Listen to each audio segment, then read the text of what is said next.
नमस्कार, मैं हूं मोनिका जायसवाल और आप देख रहे हैं इंडिया न्यूज। और आइए बुलेटिन की शुरुआत करने से पहले रुक करते हैं फटाफट खबरों की ओर।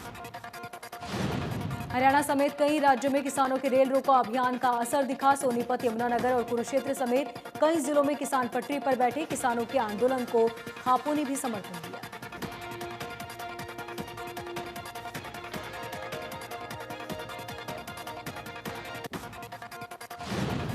अभियान के दौरान देश के कई हिस्सों में किसानों ने रेल रोकी। किसानों ने रेल रोको अभियान को लेकर रेलवे सतर्क। रेलवे ट्रैक के आसपास 20 अतिरिक्त आरपीएसएफ कंपनियों के जवान थे। बिहार में जन अधिकारी पार्टी के कार्यकर्ताओं ने पटना जंक्शन रेलवे स्टेशन पर कृषि कानूनों के खिलाफ रेल रोको आंदोलन शुरू किया।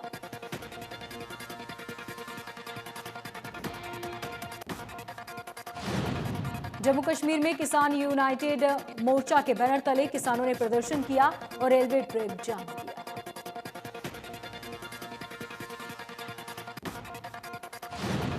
कैथल और कुरुक्षेत्र के किसान कुरुक्षेत्र जंक्शन पर ट्रेन रोकने पहुंचे और अमृतसर दिल्ली रेलवे ट्रैक को जाम किया। इससे पहले किसानों ने थीम पार्क से स्टेशन तक मार्च निकाला। रेलवे स्टेशनों पर भारी पुलिस बल की तैनाती की गई। जिला पुलिस की 2 टुकड़ियों के साथ साथ 2 डीएसपी और ड्यूटी मजिस्ट्रेट की तैनाती की गई।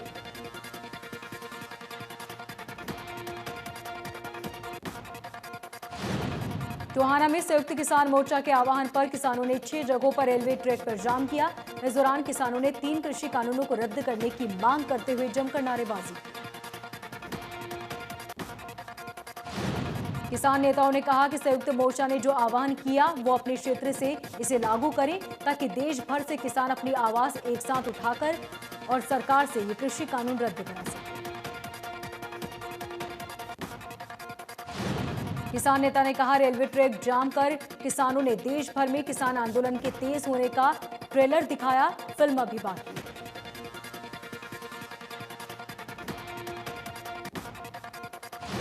कृषि कानूनों के विरोध में यमुनानगर में किसानों ने प्रदर्शन किया। रेलवे ट्रैक पर बैठकर किसानों ने नारेबाजी की। प्रदर्शन में बड़ी संख्या में किसानों ने हिस्सा लिया।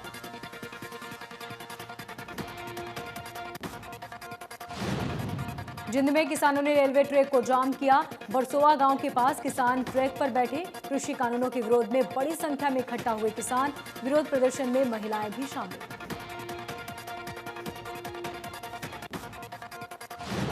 पलवल में सैकड़ों की संख्या में किसान रेलवे ट्रैक पर जमा होने पहुंचे। किसानों ने रेलवे ट्रैक पर बैठकर नारेबाजी की और अपना विरोध जताया।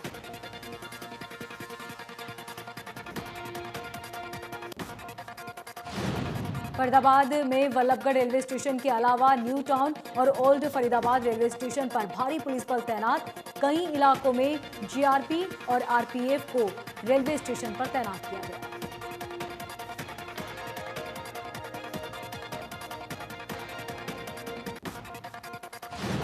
हर रेलवे स्टेशन पर नजर रखी जा रही है। फरीदाबाद में करीब 3,500 पुलिसकर्मी और अलग अलग रेलवे ट्रैक पर तैनात किए गए।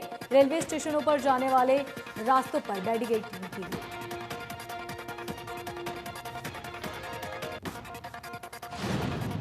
वल्लभगढ़ के एसीपी ने बताया कि स्टेशन पर सुरक्षा के पुख्ता इंतजाम किए गए हैं और किसी भी सूरत में रेल को नहीं रोकने दिया जाएगा। एसपी ने बताया कि स्टेशन की तरफ से आने वाले रास्ते पर पुलिस बल तैनात है। उन्हें उम्मीद है कि वल्लभगढ़ में किसानों का ऐसा कोई भी प्रयास नहीं किया जाएगा और अगर फिर भी किसान आए तो उन्हें समझाया जाएगा।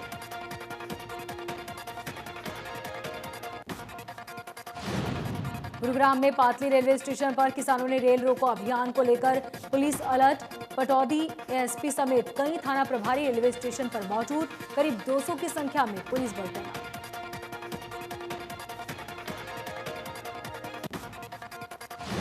यमुनानगर में रेलवे पुलिस अलर्ट।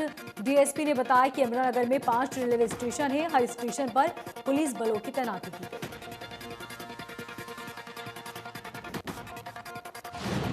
रेल रोको अभियान को देखते हुए सिरसा में रेलवे स्टेशन पर रेलवे पुलिस और हरियाणा पुलिस ने मोर्चा संभाला। सुरक्षा की दृष्टि से फायर ब्रिगेड भी रेलवे स्टेशन पर तैनात की गई।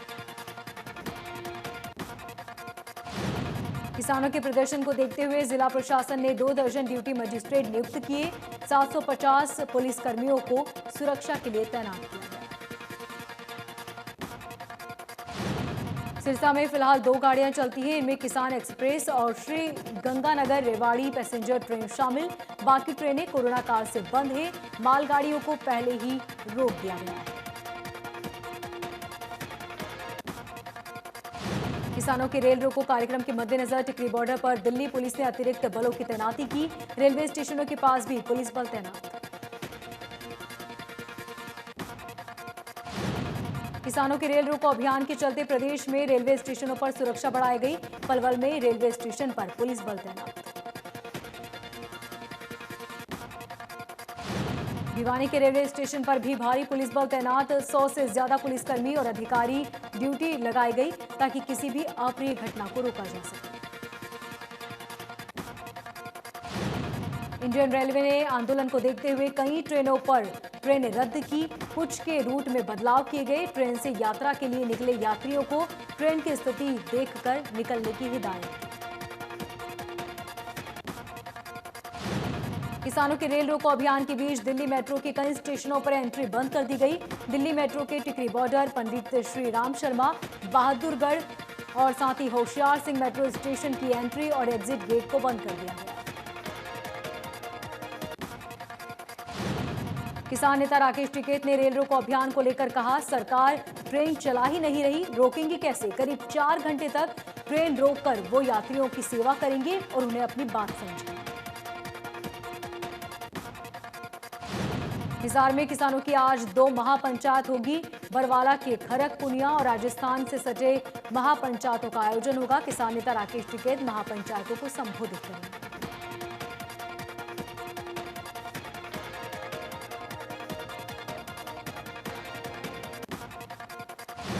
बंगाल में आज 2 राजनीतिक दिग्गजों का आमना सामना होगा। केंद्रीय गृह मंत्री अमित शाह और बंगाल की मुख्यमंत्री ममता बनर्जी दक्षिण 24 परगना जिले में हैं। दोनों नेता अलग अलग वक्त पर यहां राजनीतिक कार्यक्रमों में हिस्सा लेंगे। अमित शाह नामखाना में बीजेपी की परिवर्तन यात्रा को हरी झंडी दिखाएंगे। यहां पर कुछ ही देर में शाम को अमित शाह का रोड शो भी होगा। गृह मंत्री अमित शाह कोलकाता के भारत सेवाश्रम संघ के दफ्तर में पहुंचे, जहां पर उन्होंने मंदिर में पूजा अर्चना की और सभी लोगों से मुलाकात। अमित शाह ने संतों और बाकी अधिकारियों के साथ आश्रम का दौरा किया। भारत सेवाश्रम संघ में गृह मंत्री अमित शाह ने कहा कि जब देश को सबसे ज्यादा जरूरत थी तब इसकी स्थापना की गई। अमित शाह ने बताया कि वो बचपन से ही भारत सेवाश्रम संघ से जुड़े हैं। आश्रम की तरफ से लोगों में सेवा के प्रति जागरूकता बढ़ाई गई। इसी आश्रम की प्रेरणा से श्यामा प्रसाद मुखर्जी ने बंगाल का मुद्दा उठाया।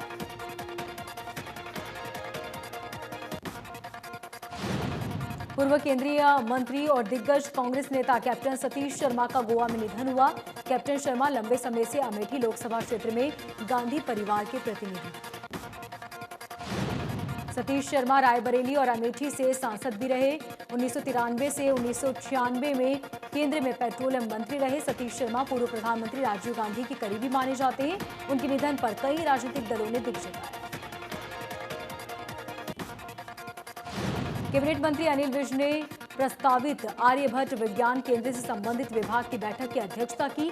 कहा, अंबाला में आर्यभट्ट विज्ञान केंद्र अपनी तरह का पहला विज्ञान केंद्र होगा, जहां विज्ञान के विभिन्न पहलुओं पे आसानी से समझा जा सके। अनिल विज ने कहा कि केंद्र में आर्यभट्ट और बाकी वैज्ञानिकों के विषय की जानकारी दी जाएगी।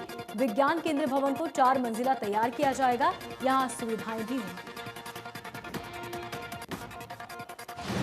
उत्तर प्रदेश के उन्नाव में दलित लड़की की मौत का मामला तूल पकड़ रहा है। असोहा में खेत में 3 दलित नाबालिग लड़कियां संदिग्ध हालत में मिली, जिसमें से 2 की मौत हो गई, एक का इलाज जारी है। भीम आर्मी से लेकर कांग्रेस तक सभी ने लड़की को दिल्ली एयरलिफ्ट करने की मांग की। घटनास्थल पर काफी सारा झाग देखने को मिला। डॉक्टर ने इसे फिलहाल पॉइजन का सिम्टम्स बताया। कानपुर अस्पताल में भर्ती लड़की का सीटी स्कैन कराया गया। लड़की को अभी होश नहीं आया। लड़की की मां का कहना है कि लड़की के हाथ पांव बंधे हुए नहीं थे, उसके मुंह से झाग निकल रहा था।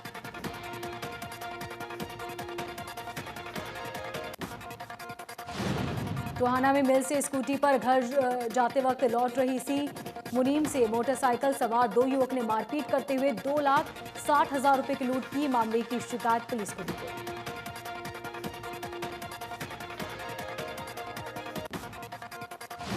पानीपत में लूट और चोरी की वारदात बढ़ती जा रही है। सेक्टर 29 में पुलिस थाने के सामने 100 मीटर की दूरी पर 2 नकाबपोशों ने एक व्यापारी की बंदूक की नोक पर कार और मोबाइल लूटा। व्यापारी ने बताया कि वो समालखरा की तरफ जाके दोस्त की शादी से वापस लौट रहा था, तभी बाईपास के पास पेट्रोल डलवाने के लिए उसने गाड़ी रोकी। नकाबपोश बदमाशों ने उससे लूटपाट की। रोहतक जाट कॉलेज अखाड़ा में हत्याकांड के मृतक को श्रद्धांजलि देने के लिए कुश्ती अखाड़ा ने कैंडल मार्च निकाला। इस हत्याकांड में 7 लोगों को गोली लगी थी, 7 में से 6 लोगों की मौत हो चुकी है। मरने वालों में 3 कोच, 2 महिला पहलवान और एक 3 साल का बच्चा शामिल है। कैंडल मार्च में नेशनल और इंटरनेशनल कुश्ती खिलाड़ियों ने हिस्सा लिया।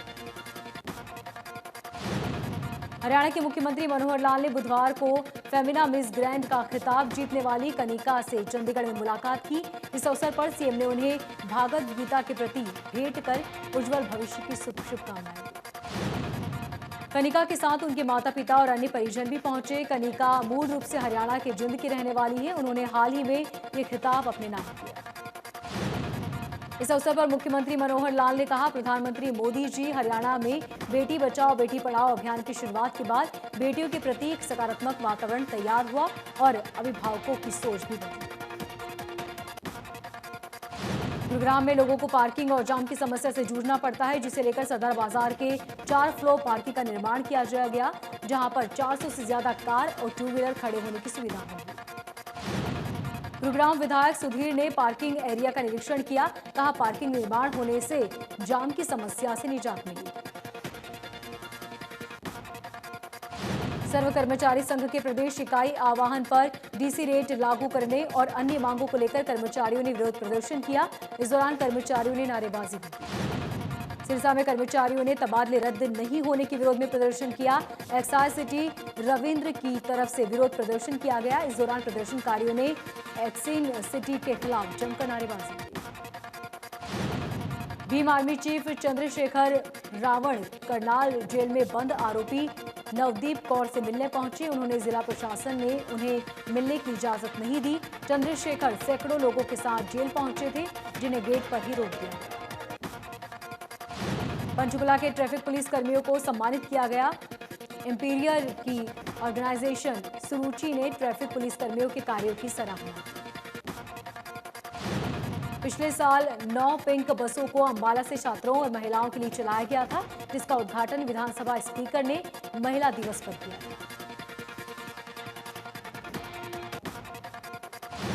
प्राइवेट स्कूल एसोसिएशन ने ऐलान कर दिया कि जल्द ही प्राइवेट स्कूल खोले जाएंगे। इसी कड़ी में भिवानी में federation of private school welfare association की तरफ से एक प्रेस कॉन्फ्रेंस की गई। इस दौरान प्राइवेट वेलफेयर एसोसिएशन के प्रदेश महासचिव राम अवतार शर्मा समेत अन्य पदाधिकारी भी पहुंचे। उन्होंने बताया कि 20 तारीख को स्थानीय वैश्य मॉडल कॉलेज में एक राज्य स्तरीय बैठक आयोजित की जाएगी। अवतार शर्मा ने कहा कि बैठक में पहली ही से 5वीं तक स्कूल खोलने के बारे में गंभीरता से चर्चा हुई। साथ ही उन्होंने कहा कि कोरोना काल के बाद अब सब कुछ सामान्य है।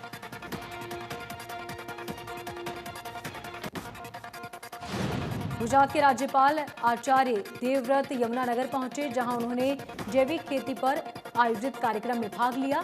कहा, आज धरती पर इंसान को छोड़ बाकी सभी प्राणी सही हैं, लेकिन इंसान की गाड़ी बिगड़ चुकी है। इसका कारण है प्रकृति से दूर रहना।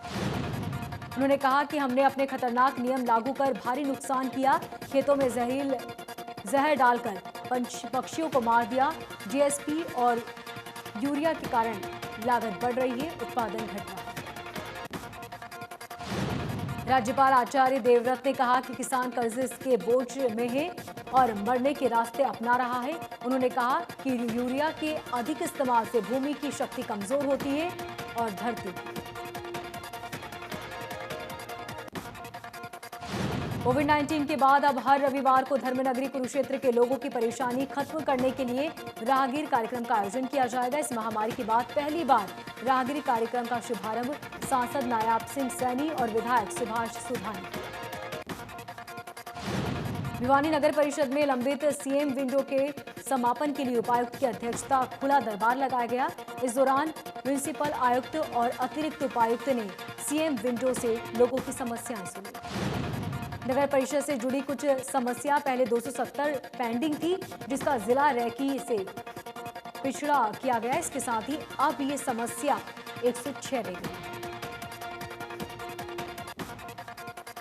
आयुक्त ने कहा कि अधिकारी और समस्या से संबंधित व्यक्ति एक साथ आने से समस्या का समाधान जल्द होता है। प्रशासन हर व्यक्ति की समस्या सुनने के लिए तैयार। गांव मोहना में 300 साल पहले बनी चौपाल को अब दोबारा से सुंदर बनाया जाएगा, जिसे लेकर जेजेपी के जिला अध्यक्ष तेजपाल अरविंद भारद्वाज ने चौपाल में होने वाले 10 लाख के विकास कार्यों का शुभारंभ किया। इस दौरान ग्रामीणों ने जेजेपी नेताओं का फूल मालाओं से स्वागत किया। इस मौके पर ग्रामीण गुर्जर सिंह ने बताया कि चौपाल 300 साल पुरानी है और यहाँ एक पेड़ करीब 700 साल पुराना है। मामले में संज्ञान लेने के लिए ग्रामीणों ने उप मुख्यमंत्री का आभार जताया और कहा कि गांव की एक रैली का आयोजन किया जाएगा, जिसमें उन्हें मुख्य अतिथि के तौर में बुलाया जाएगा। सोहना नगर परिषद विभाग की तरफ से अरावली पहाड़ी इलाके में अवैध फार्म हाउसों पर पीला पंजा चला।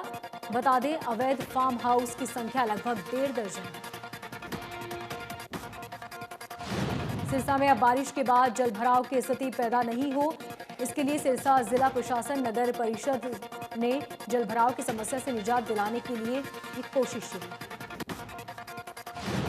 सिरसा नगर परिषद ने इस समस्या का समाधान लेने के लिए 29 करोड़ की ग्रांट के लिए नगर परिषद के उच्च अधिकारी से आग्रह किया। नगर परिषद के उप प्रधान रणधीर सिंह ने कहा कि विभाग द्वारा पैसा जारी करने के बाद जलभराव की निकासी का काम शुरू किया जाए। बुलेट पर पटाखे वाला साइलेंसर लगाने वाले मैकेनिक के खिलाफ पुलिस सख्त नजर आई। पुलिस ने ऐसा लगभग 70 बुलेट मोटरसाइकिलों के 7 लाख का चालान किया। डीएसपी सतीश ने बताया कि आमजन की परेशानी को देखते हुए ये फैसला लिया। फतेहाबाद पुलिस ने एक नाइजीरियन युवक को 11 किलो गांजे और 35 ग्राम हीरोइन कैश के साथ बरामद किया। आरोपी की पहचान जॉन के रूप में हुई। पुलिस ने छापेमारी के दौरान ये कार्रवाई की। युवती से दुष्कर्म आरोपी को पुलिस ने गिरफ्तार कर लिया। आरोपी पर मामला दर्ज होने के बाद से ही मलेशिया आरोपी फरार हो गया था। आरोपी को लुकआउट नोटिस पर चेन्नई से महिला पुलिस कैथल लेकर आई थी। बता दें, युवती ने पुलिस में शिकायत की थी कि कैथल में उसी कॉलोनी में रहने वाले शख्स कृष्णा से एक तरफा प्यार था। दोनों की आपसी में दोस्ती हुई, जिसके बाद आरोपी ने दुष्कर्म की वारदात की और वीडियो बनाया। पीड़िता का कहना है कि शादी हो जाने के बाद आरोपी ने उसकी शादी तोड़ने के लिए वीडियो वायरल करने की धमकी दी, जिसके बाद पीड़िता ने आरोपी के खिलाफ मामला दर्ज कराया। जैसलमेर पुलिस ने बड़ी कार्रवाई करते हुए हरियाणा के 2 डकैतों के वांछित आरोपियों को गिरफ्तार किया। जिला पुलिस अधीक्षक को सूचना मिली थी कि पंचकुला में डकैती करने वाले जैसलमेर में। मामले को गंभीरता से लेते हुए अतिरिक्त पुलिस अधीक्षक के नेतृत्व में टीम गठित की गई और कार्रवाई की गई। आरोपी को रेस्टोरेंट से गिरफ्तार किया। हरियाणा पुलिस के इंस्पेक्टर ने बताया कि दोनों शातिर अपराधी हैं। ये दोनों कई वारदातों को अंजाम दे चुके हैं। सोहना में चोरों ने इलेक्ट्रिक आरा मशीन चुरा ली। चोरी की घटना सीसीटीवी में कैद हुई। 2 दिन पहले भी चोरों ने 8 दुकानों के शटर तोड़कर लाखों रुपए का सामान चोरी किया था। पुलिस मामले की जांच में जुटी। दुकान के मालिक के मुताबिक चोर पीछे पेड़ से चढ़कर आरा मशीन की लेकर फरार हुए। मशीन की कीमत करीबन 50,000 रुपए बताई जाती है। पानीपत में आम जनता की सुरक्षा करने वाली पुलिस खुद सुरक्षित नहीं। 100 नंबर पर फोन आने पर रविदास नगर पहुंचे किशनगढ़ चौकी इंचार्ज और होमगार्ड पर दबंगों ने हमला किया। होमगार्ड पर चाकू से वार किया गया। चौकी इंचार्ज के साथ हाथापाई हुई। वारदात के बाद आरोपी मौके से फरार हुए। चौकी इंचार्ज ने बताया 100 नंबर पर शिकायत आने के बाद मौके पर पहुंचे, जहां पीड़ित ने जानकारी देने के दौरान ही आरोपी ने हमला कर दिया। आरोपियों ने पीड़ित परिवार पर भी मार की। यमुनानगर के फास्ट फूड वैन में भयंकर आग लग गई। आग लगने की सूचना मिलने पर जैसे ही फायर ब्रिगेड गाड़ी मौके पर पहुंची, इसी दौरान वैन में रखे सिलेंडर में ब्लास्ट हुआ, जिसकी वजह से फायर ब्रिगेड कर्मी बार-बार पहुंचे। बड़ी मशक्कत के बाद फायर ब्रिगेड ने आग पर काबू पाया, लेकिन तब तक वैन अधिकांश रूप से जल चुकी। अंबाला के गोवर्धन नगर में 2 गुटों में खूनी झड़प, जिसमें युवक की जान चली गई। उसके पिता गंभीर हालत में अस्पताल में भर्ती। मृतक के परिजनों ने इलाके में मौजूद पार्षद के परिवार पर हमले का आरोप लगाया। परिजनों का कहना है कि गली में रास्ता देने को लेकर मामूली कहासुनी हुई थी, जिसके बाद चाकू से हमला किया गया। मामले की सूचना मिलते ही सिविल अस्पताल में भारी पुलिस बल तैनात किया गया। साथ ही पुलिस ने मामले की जांच की। एसएचओ ने कहा कि मामले की जांच की जा रही है, दोषियों को बख्शा नहीं जाएगा। परिजनों की शिकायत पर वार्ड नंबर 14 से पार्षद रूबी सौदा सहित 8 लोगों के खिलाफ हत्या का प्रयास सहित 8 मामलों के तहत मामला दर्ज किया। झज्जर के गांव लोहारी में एक शख्स ने खुदकुशी कर ली। बताया जा रहा है शख्स ने अज्ञात कारणों के चलते फंदा लगाकर आत्महत्या की। मौके पर पहुंची पुलिस ने मामला दर्ज किया। सोनीपत के राय औद्योगिक इलाके में एक युवक का शव मिला। मृतक की उम्र तकरीबन 25 साल। हालांकि मृतक की अब तक पहचान नहीं हुई। परिजनों का शक है कि युवक की सड़क दुर्घटना के कारण मौत। गन्नौर रेलवे ओवरब्रिज के फुटपाथ पर 2 युवकों के बीच लड़ाई हो गई, जिसके बाद दोनों ने एक दूसरे पर तेज हथियारों से हमला किया, जिसमें एक युवक की मौत हो गई जबकि दूसरा युवक घायल है। घायल अजीत को इलाज के लिए रोहतक पीजीआई में दाखिल कराया गया, ताकि सूचना मिलने पर पुलिस मौके पर पहुंची। मौके पर पहुंची पुलिस ने चाकू बरामद किया और मृतक का बयान दर्ज किया। चरखी दादरी के गांव खेड़ी बुरा में नवविवाहिता ने संदिग्ध हालत में फांसी लगाकर आत्महत्या कर ली। पुलिस ने परिजनों के बयान पर 3 लोगों के खिलाफ दहेज का मामला दर्ज किया। तेल कंपनियों ने पेट्रोल डीजल के दाम में लगातार 10वें दिन भी बढ़त दर्ज की। इस बढ़त के बाद दिल्ली में पेट्रोल 32 पैसे प्रति लीटर, तो वहीं मुंबई में 100 के पार पहुंचा। देश के कई शहरों में प्रीमियम पेट्रोल के दाम 100 रुपए के पार पहुंचे। भोपाल में एक्सी पेट्रोल 100 के पार पहुंचे। इंडियन प्रीमियर लीग 2021 के लिए खिलाड़ियों की आज नीलामी होगी।